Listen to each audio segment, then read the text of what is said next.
13 години по смртта Штип се одолжи на загинатите бранители Владко Петров, Димитар Двојаковски и Кирчо Димитриев. Денес Советот изгласа 3 улици во градот да го носат нивното име. На денешната седница беше ставено само едно лице кое погина, тоа е Владко Петров.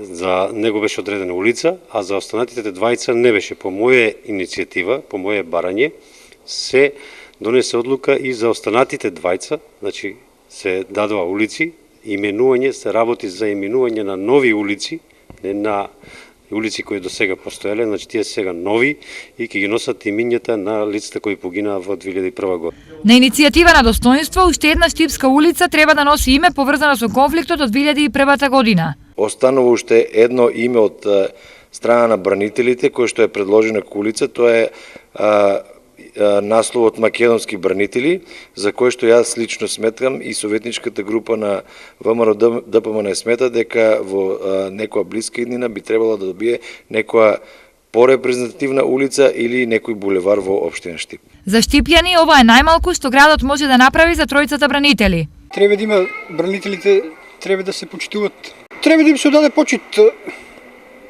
сите кои се бранили оваа држава. Срамота ако не. Не може да и се одлужиме никако, ама па малку од малку. Владко Петров и Димитар Двојаковски загинаа при напад на ОНА во 2001 година. Именувањето на улиците доаѓа 10 години откако Достоинство за прв пат поднесе ваква иницијатива.